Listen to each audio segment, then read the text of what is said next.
Hi friends, welcome to mech world. మన యొక్క క్లాసులో స్ట్రెంగ్త్ ఆఫ్ మెటీరియల్స్ మీద ఫర్దర్ 20 క్వశ్చన్స్ అనేవి డిస్కస్ చేద్దాం. మనం లాస్ట్ టూ క్లాసెస్ అనేవి చేసాం స్ట్రెంగ్త్ ఆఫ్ మెటీరియల్స్ మీద. ఇది థర్డ్ క్లాస్ అనమాట. ఓకే, ఈ యొక్క క్లాస్లో ఫర్దర్ 20 క్వశ్చన్స్ అనేవి డిస్కస్ చేద్దాం. Okay guys, let's start with first question.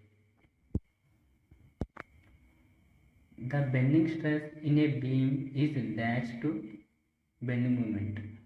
Okay, అంటే బెండింగ్ స్ట్రెస్ అనేది బెండింగ్ మూమెంట్ ఎలా ఉంటుంది? Equal to, less than, more than or directly proportional.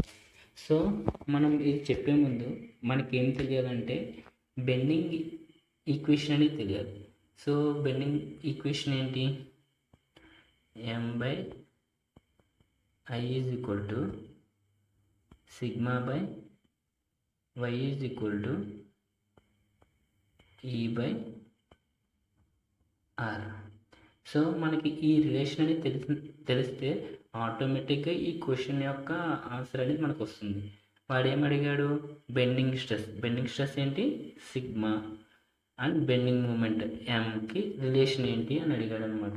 So మనం ఈ యొక్క టూ ఈక్వేషన్స్ని తీసుకుంటే, ఫస్ట్ ఉన్న టూ టర్మ్స్ రిలేషన్ని తీసుకుంటే మనకి ఆటోమేటిక్గా ఈ యొక్క క్వశ్చన్ అనేది వస్తుంది. So m is equal to ఏమవుతుంది? Sigma into i/y. i/y అనేది కాన్స్టెంట్ అనుకున్నాం అనుకో, ఎలా రాసుకోవచ్చు? m is proportional to sigma. So bending stress is directly proportional to sigma. So bending stress is ఈ యొక్క రిలేషన్ బట్టి మనం ఏం చెప్పొచ్చు? Bending stress sigma is proportional to bending moment. ఎలాగా? డైరెక్ట్లీ ప్రపోర్షనల్ అనమాట. So option D is the correct answer. So ఈ యొక్క ఈక్వేషన్లో ఫర్దర్గా మనం చూస్తే ఇంకేముంది? i/y. ఈ యొక్క i/yని ఏమంటారంటే సెక్షన్ మోడ్యులస్ z అంటారు.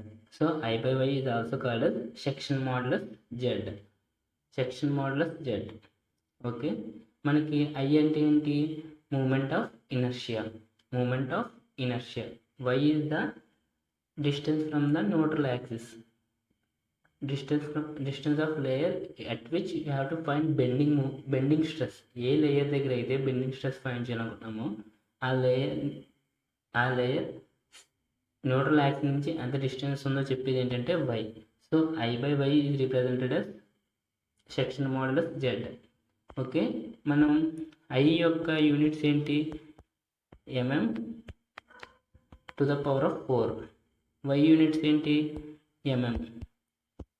సో మనం వీటి యొక్క రేషియో ఏంటి? z కదా. సో mm పవర్ 4 క్యాన్సిల్ చేస్తే, పైన 4 క్యాన్సిల్ చేస్తే ఏమవుతుంది? 3 అవుతుంది. సో సెక్షన్ మోడ్యులస్ యొక్క యూనిట్స్ ఏంటి? mm³. సెక్షన్ మోడ్యులస్ యొక్క యూనిట్స్ ఏంటి? mm³. గుర్తుంచుకోండి గైస్, ఈ యొక్క ఈక్వేషన్ అనేది చాలా ఇంపార్టెంట్ అనమాట. సో మ్యాక్సిమం ఈ యొక్క రిలేషన్ మీద చాలా క్వశ్చన్స్ ఫ్రేమ్ చేసే అవకాశం ఉంది. సో ఆ క్వశ్చన్స్ అన్ని కింద చూద్దాము 1 by 1. Then move to next question. At the neutral axis of the beam.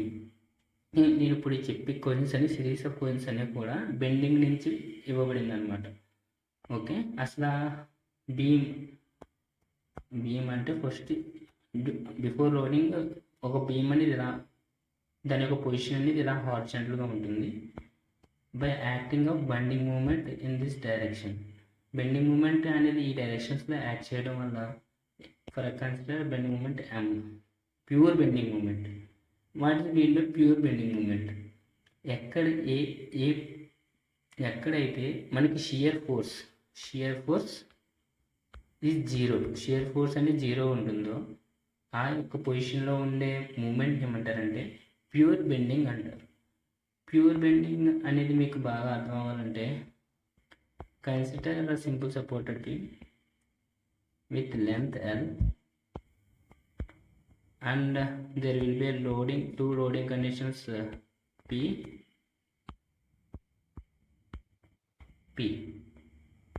ఇవి ఏంటంటే ఈ P అనేది equal distance from the end points ఉన్నప్పుడు ఈ మిడిల్ ఏదైతే ఉందో ఆ మిడిల్లో ఏమొస్తుందంటే మనకి షియర్ ఫోర్స్ అనేది 0 ఉంటుంది. ఏముంటుంది? Shear force is equal to 0. But bending moment అనేది సర్టెన్ అమౌంట్ అనేది కాన్స్టెంట్గా ఉంటుంది. సో ఎక్కడైతే షియర్ ఫోర్స్ 0 ఉంటుందో ఆ పొజిషన్లో ఉన్న బీమ్ ఏమంటారంటే ఈజ్ అంటారు ప్యూర్ బెండింగ్.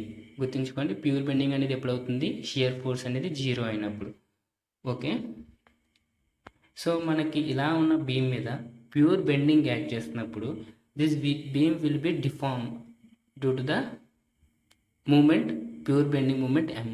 ఈ ప్యూర్ బెండింగ్ మూమెంట్ M వల్ల ఈ యొక్క బీమ్ అనేది బెండ్ అవుతుంది. ఓకేనా గైస్? బీమ్ అనేది ఏ విధంగా బెండ్ అవుతుంది?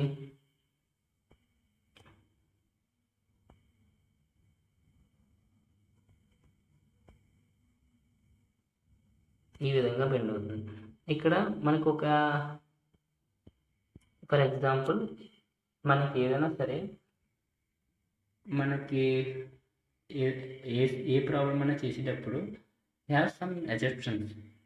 సో ఇక్కడ ఈ యొక్క బెండింగ్లో అజెప్షన్ ఏంటంటే the material of the beam is homogeneous.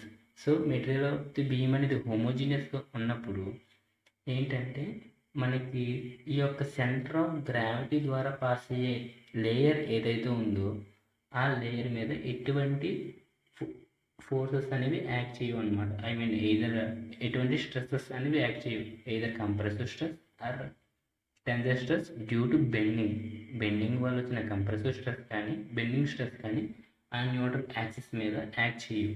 So for homogeneous మెటీరియల్స్కి ఈ యొక్క అన్సిమెట్రిక్ మెటీరియల్స్కి న్యూట్రల్ యాక్సిస్ అనేది ఎక్కడ పాస్ అవుతుందంటే త్రూ సెంటర్ ఆఫ్ గ్రావిటీ.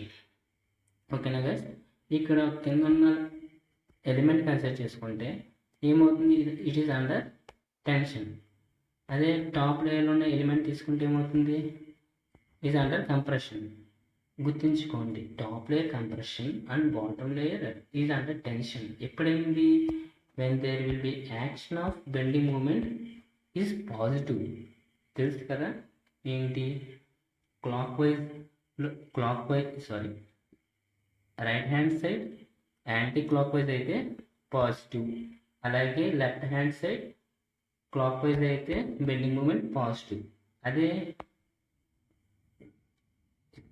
ఈ యొక్క డైరెక్షన్ అంటే పాజిటివ్ బెండింగ్ మూమెంట్, దీనికి ఆపోజిట్ డైరెక్షన్ ఈ విధంగా యాక్ట్ చేస్తే నెగిటివ్ బెండింగ్ మూమెంట్. సో ఈ యొక్క టూ సైన్స్కి కూడా మనకి ఎలిమెంట్ పొజిషన్ అనేది మారిపోతుంది అనమాట. ఫర్ ఎగ్జాంపుల్ ఈ యొక్క కండిషన్ ఏమైంది? బెండింగ్ మూమెంట్ అనేది టాప్ లేయర్లో కంప్రెషన్ అవుతుంటే బాటమ్ లేయర్ టెన్షన్ అయిందా?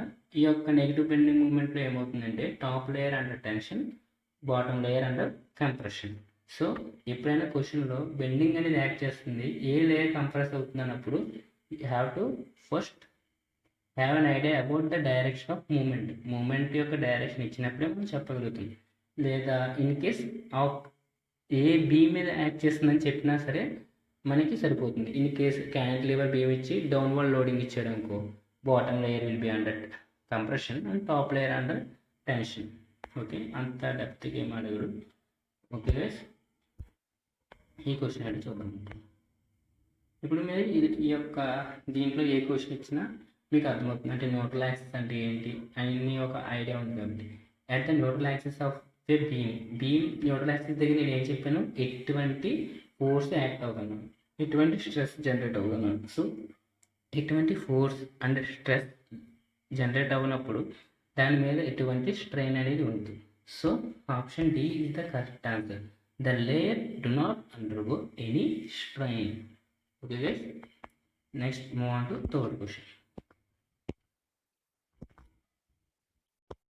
The maximum deflection of a cantilever beam of length L with a point load W at the free end. అంటే క్యాంటిలివర్ బీమ్ ఉంది, దానికి ఫ్రీ ఎండ్ దగ్గర point load W అనే point load ఉంది. అలా act చేసినప్పుడు ఏమవుతుంది?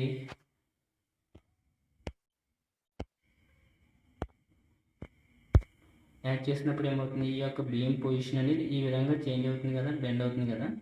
ఈ బెండ్ ఇదేంటంటే deflection y.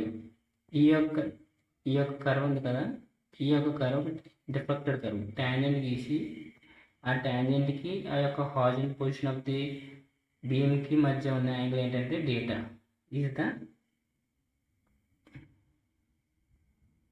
is the deflection, is the slope. So theta will be the slope and y will be the deflection.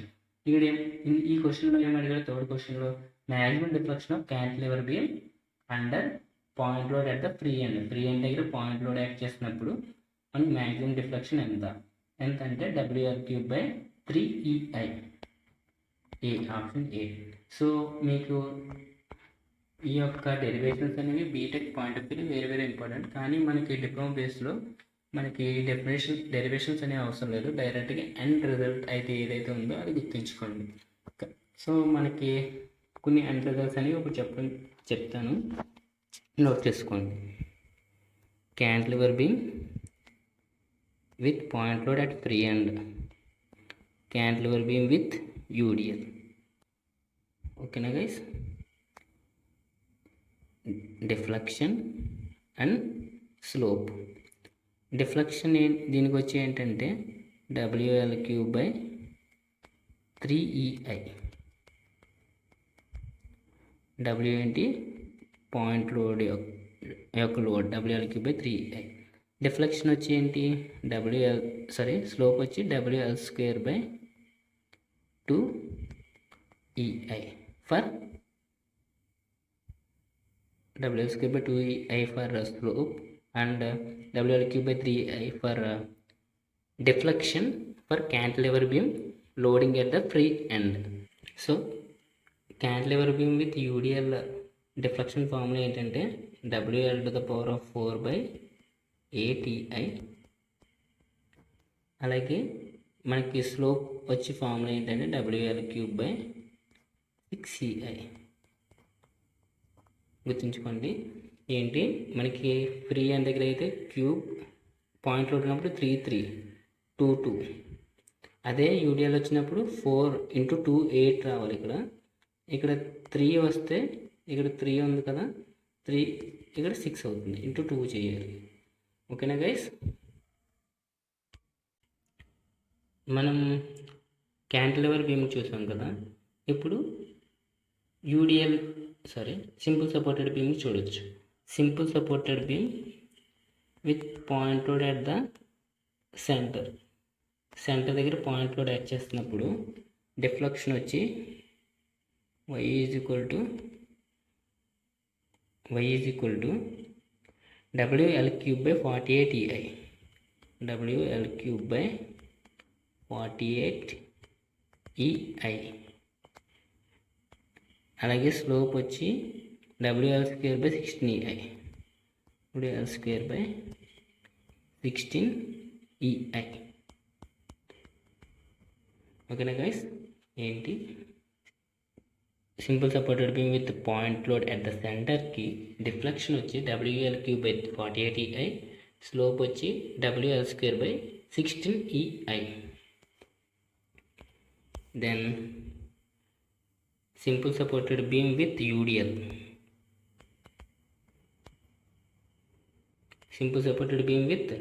UDL. UDLకి వచ్చి డిఫ్లెక్షన్ ఫార్ములా ఏంటంటే 5WL⁴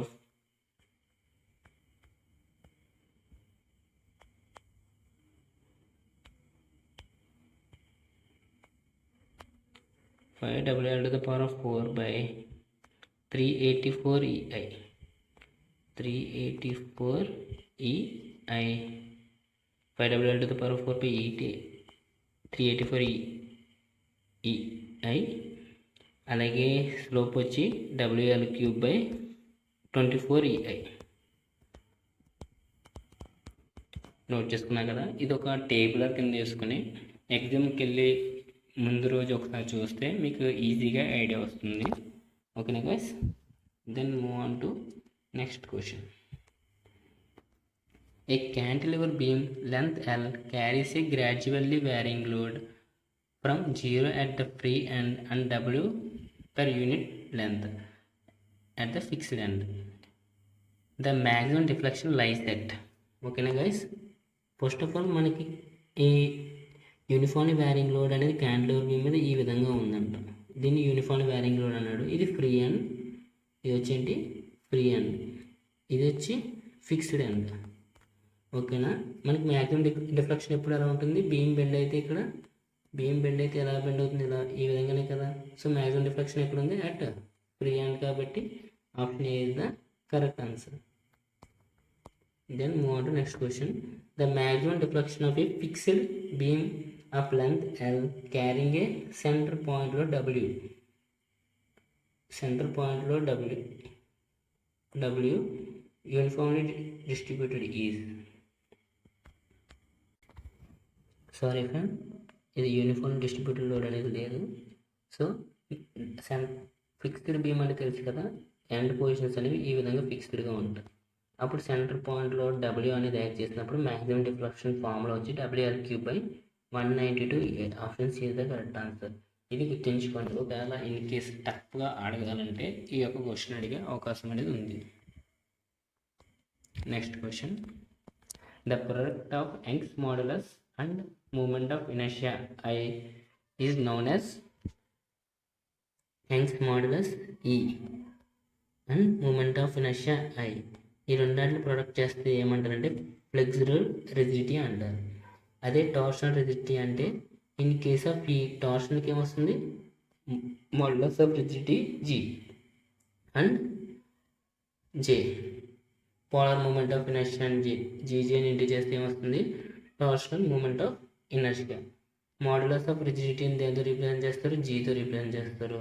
బల్క్ మాడ్యులస్ K. ఇవి ఆల్రెడీ మనం ప్రీవియస్ క్లాస్లో చెప్పడం జరిగింది.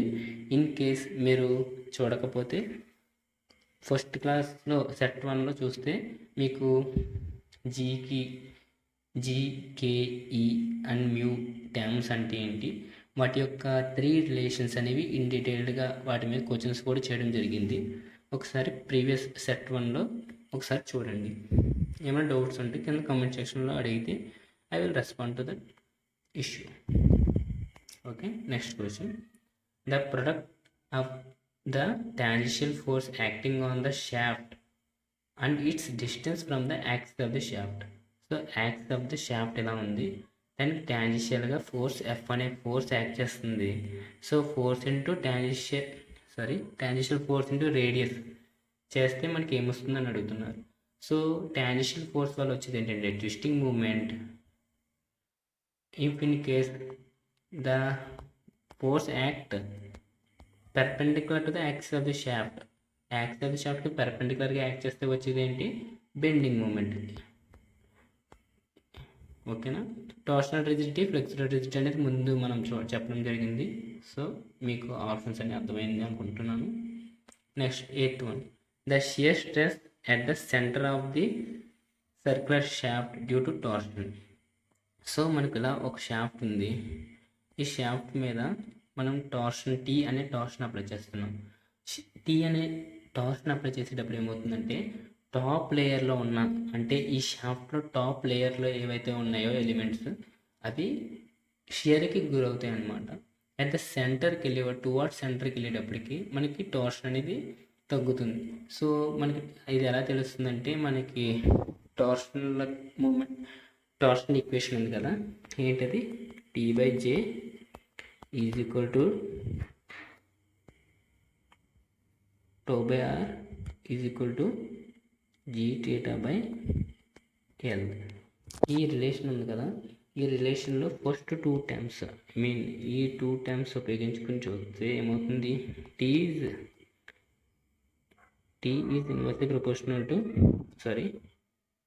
T కాదు, shear stress τ is directly proportional to radius.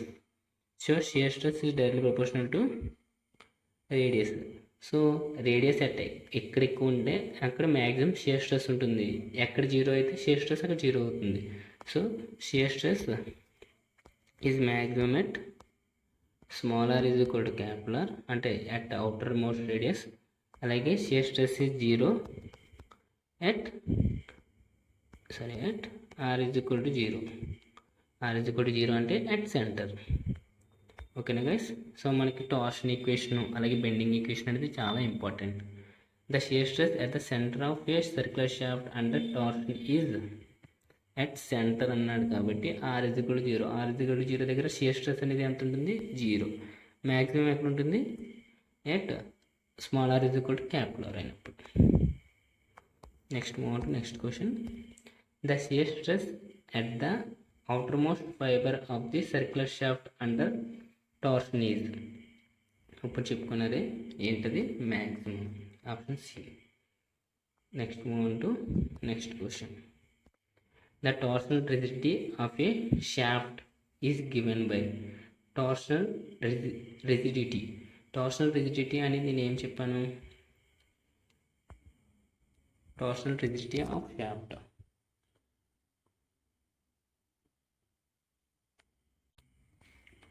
torsional rigidity of shaft is T by theta. T by theta అని ఏమంటారంటే టార్షనల్ రిజిడిటీ అంటారు, లేదా టార్షనల్ స్టిఫ్నెస్ కేటీ కూడా అనొచ్చు. So option B is the correct answer for this question. Next move on to 11th question. For a shaft the shear stress at a point is dash the distance from the axis of the shaft. Shear stress at the point is అంటే shear stress అని అడుగుతున్నాడు. So మనకి already తెలుసు T by J is equal to tau by R. So దీన్ని బట్టి ఏం చెప్పొచ్చు? Tau is proportional to radius R. In case T by J అనేది కాన్స్టెంట్ అనుకుంటే shear stress is proportional to tau by R. ఈ relation తెలుసు కదా. So shear stress of shaft is directly proportional to the distance from the axis of the shaft. So option B is the correct answer for 11th question. Next move on to 12th one. The polar moment of inertia of solid shaft is given by. Polar moment of inertia is represented by J is equal to Ixx plus Iyy. Ixx plus Iyy. The Ixx for solid shaft is Ixx is equal to Iyy for solid shaft is pi d to the power of 4 by 64. So ఈ రెండాటిని add చేస్తే ఏమొస్తుంది? J pi D to the power of 4 by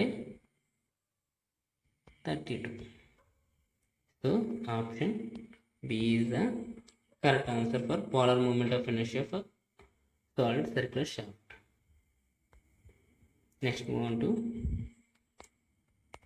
13th question. The polar moment of inertia for hollow shaft of optical diameter is d and inner diameter is small d.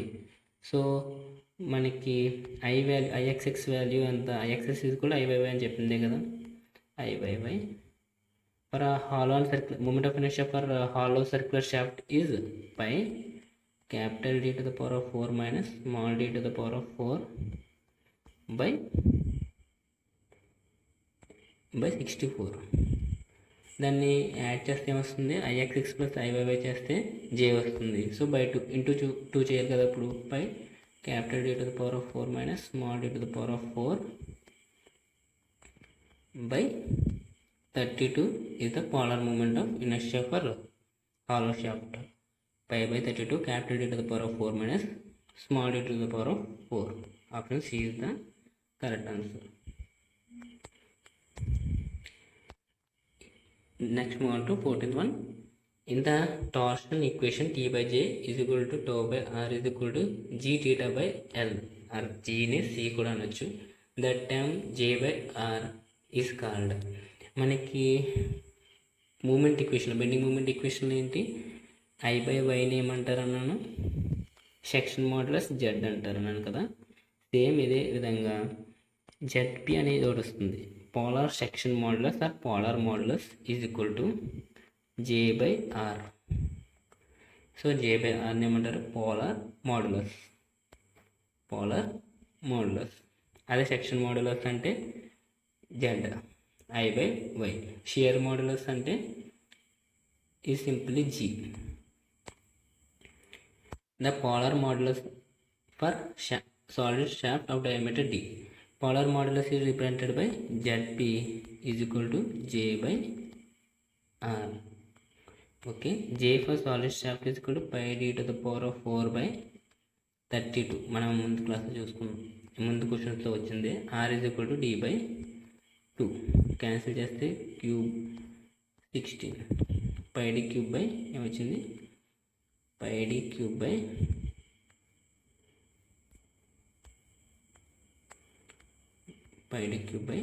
16. So option B is the correct answer. πd square by 4 అంటే area, formula for area. అదే πd cube by 32 ఏంటనుకుంటున్నారు, Z అంటే polar section modulus. Next move on to next question. Two shafts A and B are made up of same materials. The shaft A is solid and has out diameter D, and shaft B is hollow and outer diameter is D and inner diameter is D/2. The strength of the hollow shaft in torsion is dash as that of solid shaft. Strength అంటే ఏంటి,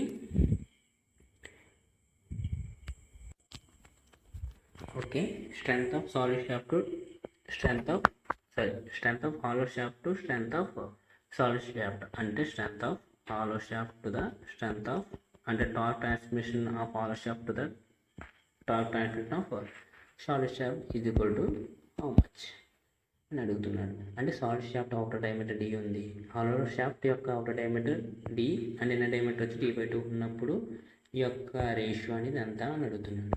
so TH అనేది ఏమవుతుంది, shear stress into ZP for hollow shaft. TH అంటే ఏంటంటే hollow shaft. So shear stress అనేది constant into ZP by capital D to the power of 4 minus small d to the power of 4 by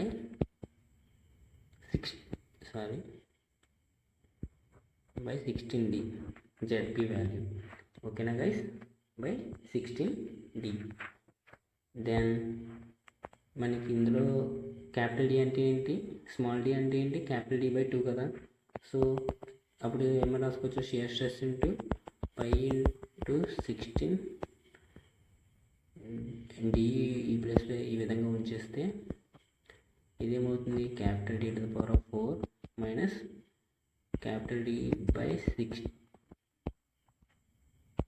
నేను ఇది ఎలా రాసిన అర్థమైంది కదా, small d ప్లేస్లో D/2 ప్లేస్ చేస్తే D to the power of 4/16 వచ్చింది. దీన్ని సపరేట్ చేస్తే ఏమొస్తుంది, దీన్ని ఎల్సిఎం కడితే ఏమొస్తుంది, 15D to the power of 4/16. Okay, అప్పుడు ఈజ్ ఈక్వల్ టు ఏమవుతుంది, టౌ ఇంటూ టౌ బై 16. ఈ D to the power of 4లో క్యాన్సిల్ చేస్తే D cube by 15 into 16, 15D cube by 16. ఇది ఇలా ఉంచండి, 15D క్యూబ్ బై 16. అదే హాలో షాఫ్ట్కి ఏంటి, హాలో షాఫ్ట్కి ఇది. So TH of hollow shaft, same time THS of solid shaft ఏంటంటే tau into ZP of solid shaft ఏంటి, πD cube by 16.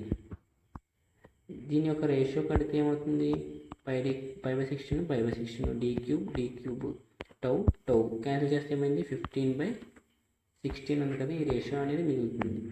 So TH/TS ఎంత వచ్చింది, 15/16. So option D is the correct answer. When closely coiled spring of mean diameter D is subjected to a axial load W, then the stiffness of the spring is given by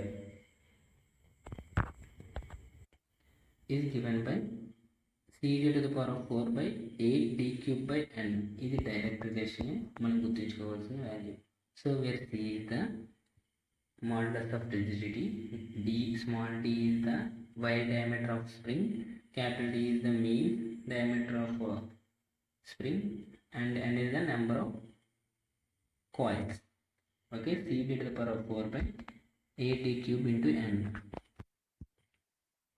A fully coiled helical spring of mean diameter D and spring wire diameter small d. The spring index is the ratio of capital D to the small d. Option C is the right answer. Spring index C is equal to ఏంటి capital D by small d అనమాట. Okay guys, next move on to 19th question. A closely coiled helical spring is cut into two halves. The stiffness of the resulting spring will be. Okay, question చెప్పే ముందు మనం 17th క్వశ్చన్లో stiffness of spring formula ఏం చూసాం, CD to the power of 4 by 8D cube into N. So where C is the material property, small d is the diameter of spring, capital D is the mean diameter of spring. So ఈ అన్ని terms కూడా constant terms. So K ఏంటి అప్పుడు, K is inversely proportional to 1 by N. So K is inversely proportional to 1 by N. Spring index Nకి inversely proportional అనమాట. So ఇప్పుడు మనం ఏం చేసాం, ఒక స్ప్రింగ్ని 2 ఈక్వల్ హాల్స్ కింద కట్ చేసాం. అంటే ఫర్ ఎగ్జాంపుల్ ఒక స్ప్రింగ్ని N కాయిల్ ఉన్న స్ప్రింగ్ని కట్ చేయడం ద్వారా అదేమైంది, టూ స్ప్రింగ్స్ ఆఫ్ N/2 కింద ఫామ్ అయింది. సో ఇప్పుడు N ఏంటి, N/2. So K/K1 is equal to 1 by N 1 by N/2. So 2 by N. So cancel చేస్తే ఏమొచ్చింది, 1/2. K అనేది ఏంటంటే ఇనీషియల్, ఇప్పుడు కట్ చేసిన స్ప్రింగ్ది K1. So K1 is equal to రాస్తే ఏమొస్తుంది, K1 is equal to 2K. K1 is equal to ఏమవుతుంది, 2K. So spring stiffness అనేది ఏమవుతుంది, 2 times అవుతుంది కట్ చేసినప్పుడు. సో ఓకేనా, కట్ చేసినప్పుడు ఏమవుతుంది, డబల్ అవుతుంది. So option B is the correct answer for this question. Next move on to next question. Okay, ఇది ఎలాగో వచ్చింది కాబట్టి ఇంకా కొంచెం ఫర్దర్గా డిస్కస్ చేద్దాం. ఇన్ కేస్ 2 స్ప్రింగ్స్ ఇలా ప్యారలల్గా ఉన్నాయనుకో, వాటి యొక్క స్టిఫ్నెస్ ఏమవుతాయి, యాడ్ అవుతాయి అన్నమాట డైరెక్ట్గా. Sorry, K1 plus K2. For example దీని K1, దీని K2 ఉన్నది అనుకోవచ్చు. ఇఫ్ ఇన్ కేస్ స్ప్రింగ్స్ అనేవి ఇలా సిరీస్లో కనెక్ట్ అయితే ఏమవుతాయి, ఫర్ ఎగ్జాంపుల్ కనెక్ట్ అయినాయి, దాని యొక్క స్టిఫ్నెస్ K1 K2 అనుకోవచ్చు. ఆ కేసులో ఏమవుతుందంటే spring stiffness K is equal to K1 into K2 by K1 plus K2. ఈ రిలేషన్ గుర్తుంచుకోండి, ఇది కూడా అడిగే అవకాశం ఉంది. Okay guys, next move on to 20th one. The closely coiled helical spring of stiffness K is cut into n equal parts. Then the stiffness of each part of the spring will be.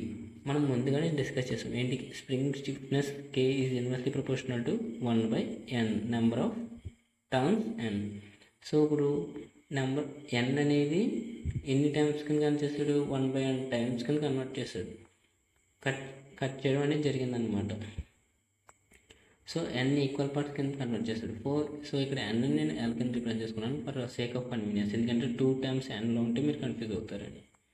So ఇప్పుడు ఏమవుతుంది, K1 is proportional to N by L, where K1 is the new stiffness. ఇక్కడ number of terms అన్నీ L by N, ఎందుకంటే N ఈక్వల్ parts చేస్తాడు కాబట్టి ఒక 10 terms ఉన్నాయి, ఒక 2 parts చేస్తే వస్తాయి 10/2 5 టర్మ్స్, అలాగే L by N terms. So మనం డివైడ్ చేసుకుంటే ఏమవుతుంది, K1 by K is equal to N by L 1 by L. So L cancel అయిపోతే ఏమవుతుంది, K1 is equal to NK. So డైరెక్ట్గా ఇదేంటి N into K. Option C is the correct answer. ఓకేనా guys, 20 questions అనేవి discuss చేయడం అనేది జరిగింది.